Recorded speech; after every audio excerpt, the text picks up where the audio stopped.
Et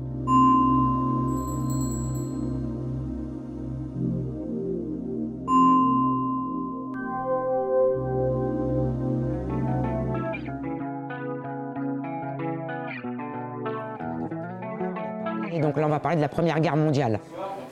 D'accord ? Est-ce que vous parlez des guerres avec vos parents ? Est-ce que vous en parlez de ces sujets-là ? Oui, des fois. Des fois ? Bon.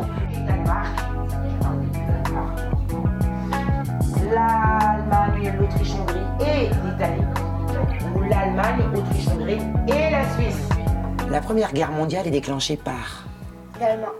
l'attaque allemande contre l'Alsace ou l'assassinat de l'archiduc François Ferdinand. L'archiduc François Ferdinand. Rien de mieux qu'un quiz, ça permet de créer une sorte d'émulation au sein du groupe. C'est une manière pédagogique et ludique d'aborder effectivement les connaissances. Ils étaient tous dans l'écoute, le respect. Ils étaient tous pris par l'envie de savoir en fait. La Somme, la Marne ? La Marne. Bravo! Il faut s'intéresser à ce qui se passe dans le monde. Après, effectivement, c'est important d'informer, et pas que les enfants. L'histoire, c'est l'affaire de tout le monde. Ce n'est pas l'affaire que des générations qui nous précèdent. Le langage des tranchées. Qui a entendu parler de Godasses ? De Groll ?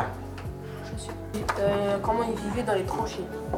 Comment ils se parlaient, ils se disaient. Oui, j'ai appris beaucoup de choses. Que par exemple, le crâne, ça s'appelait caillou.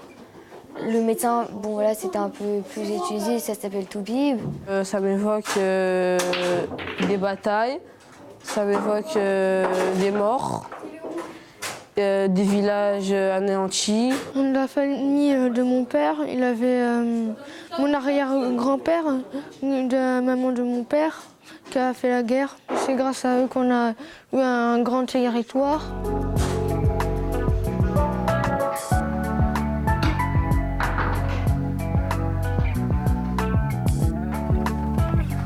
L'ARAC, c'est une association qui a été créée, qui a fêté ses 100 ans l'année dernière et qui a pour vocation de prôner la paix, l'antifascisme et l'amitié envers les peuples. L'ARAC des Ulysses, on est une soixantaine d'adhérents. Militairement parlant, on parle de génération du feu. Les générations du feu, c'est les anciens combattants de 14-18 pour la première génération, c'est 39-45, l'Indochine, le Vietnam et la guerre d'Algérie. Et la quatrième génération du feu, c'est les OPEX, c'est-à-dire les jeunes comme moi qui nous sommes engagés il y a quelques années. Moi, quand je pense à la Grande Guerre, oui, je pense à la condition des poilus dans les tranchées, parce qu'évidemment, c'était pas facile à vivre. Où j'ai vécu aussi la guerre, je me rends compte qu'évidemment, eux n'avaient pas la même... ils ont vécu des choses beaucoup plus dures que nous pendant la guerre 14-18.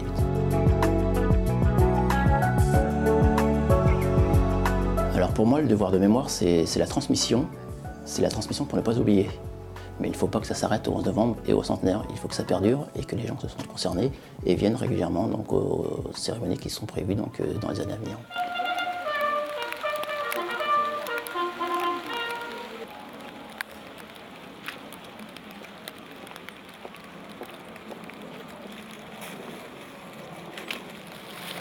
Chers Ulyssiens, chers Ulyssiennes, nous, le Conseil municipal des jeunes, voulons tout d'abord remercier Madame le maire qui donne à la jeunesse l'opportunité de pouvoir s'exprimer pour le centenaire de l'armistice. Cette guerre a jamais marqué l'histoire du monde avec un total de 9 millions de morts.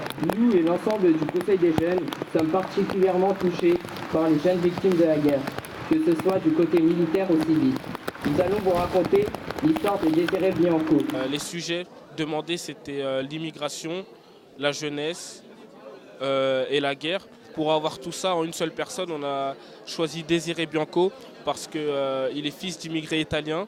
Il a participé à la guerre. Il a voulu partir en guerre. Il pensait que c'était qu'un jeu. Il avait 13 ans. Du coup, il ne voyait pas ce qui se passait réellement. Il a pris le train et on l'a accepté. Et du coup, il a péri en guerre. Cependant, même si la guerre n'est plus d'actualité en France, elle existe toujours dans le monde où les minorités en payent souvent le prix et où les enfants n'ont plus de parents et des parents n'ont plus d'enfants. On a eu plusieurs guerres mondiales, on en a eu 2. Et c'est pour montrer que, par exemple, dans certains pays dans le monde, il y a la guerre qui revient. Et il faut montrer que les erreurs de la guerre, il ne faut pas qu'elles se reproduisent, il faut se souvenir.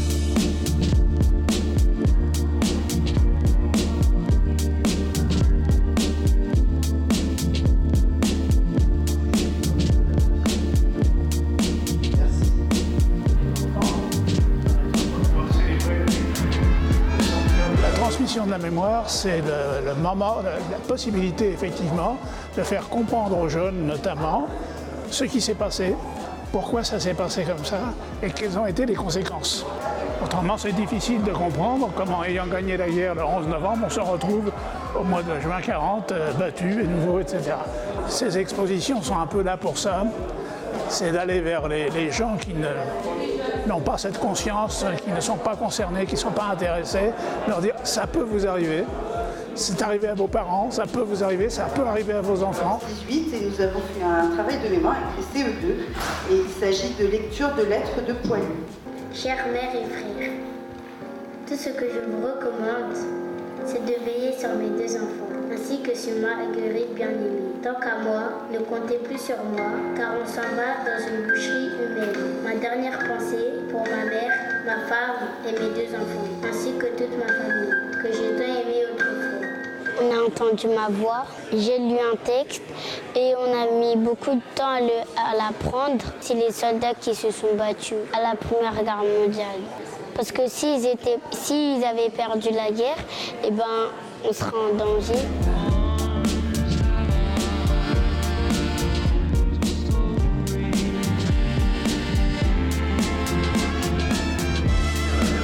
On était dans une France complètement dévastée. Il n'y a pas une famille en France qui n'a pas eu un mort, un blessé pendant la guerre de 14-18. Si on ne connaît pas l'histoire, on ne peut pas faire des nouvelles choses. Sans les poilus, nous, on ne serait pas là. Alors, il faut leur rendre hommage. S'ils ne seraient pas morts, peut-être qu'en ce moment, on parlera allemand et on sera allemand et ils auraient pris le pays.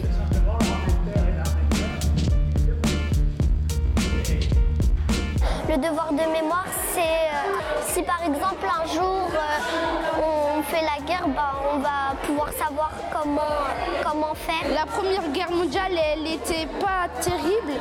Il se fait manger les pieds par des rats et on appelait ça l'enfer des tranchées.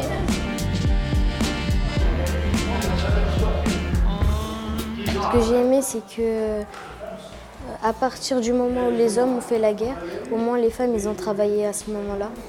Les soldats qui étaient blessés, qui étaient déformés du visage, on les appelait les gueules cassées.